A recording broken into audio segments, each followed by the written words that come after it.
Hi friends, I am Ramakrishna, faculty of Western College of Hotel Management and Business Management, Vijayawada. Today, I would like to explain you one of the important concepts of taxation, that is total income calculation based on residential status. First of all, we should see the meaning of residential status and how to calculate income based on that particular status. Generally, as per law, as per Income Tax Act, so we have residential status. Okay, it can be divided into three categories. One is that is the ordinary resident (OR). It is normal resident or common resident. And the second one, that is a resident but not ordinary resident (RNOR). And the third category, that is purely related to NRI, non-resident of India. So based on their residential status, here total income calculation will be vary. It is one of the prominent concepts of taxation. See, on my right side, the problem, and on my left, the solution for the problem. Today, we will give you the proper clarity about how to calculate total income of a particular person. Generally, the problem. The following are the details of income of Miss Prabhavati. So, the details has been given for Prabhavati. Here they have been given the list of items. If Prabhavati is ordinary resident, how much tax she has to pay? That is the taxable income of Prabhavati if she is ordinary resident.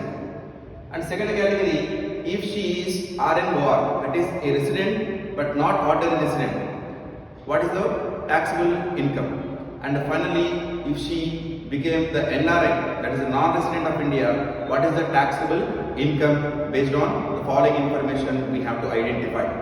Now we will go with one by one. First of all, for that we require some fields here. The first field is the nature of income. Nature of income, and the second one, if she is resident or ordinary resident, and the second field, that is not ordinary resident, that is RNOR, and finally non-resident of India.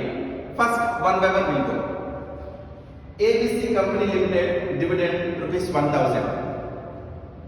ABC Company Limited dividend is 1000. See, as per Income Tax Act section 10 subsection 34, there are certain incomes which are comes under deductions. Okay, any dividend declared or received from the Indian company, that is totally tax free. Okay, it would not be comes under the taxable income as per the law. Here, ABC Company Limited dividend 1000. They didn't mention country name here, but we have to consider this is Indian company and the income dividend from Indian company. So as per law, it is totally tax free. It could not be considered taxable for even ordinary resident, RMOR, and even NRI also. It is purely nil for three categories of residential statuses. And second one, income from agriculture in Pakistan rupees 20,000. If that income earned in India, that is totally tax free as per the law, but this is income, one of the incomes which is generated and received from what's called a Pakistan country. It is outside of India transaction. The income what we are getting on that particular agriculture, it is purely outside of India, so it is foreign income. Okay, so as per the law, foreign income is taxable for only ordinary resident. In case of ordinary resident, that is income from agriculture in Pakistan, it could be taxable for only ordinary resident. It is tax free for RNOR and even NRI also. That is second important points. And third one, that is the salary received in India, rupees 9,800 computed, but the services for the same were rendered in Iran. So Miss Prabhavati, okay, so she got salary in India 9,800. So this is related to Indian income. So any income received or earned or about to earn or about to receive in India, that is purely taxable to three categories of people. That is OR, it is taxable, that is third point, and it is taxable for RNOR, and that is taxable to even non-resident of India also.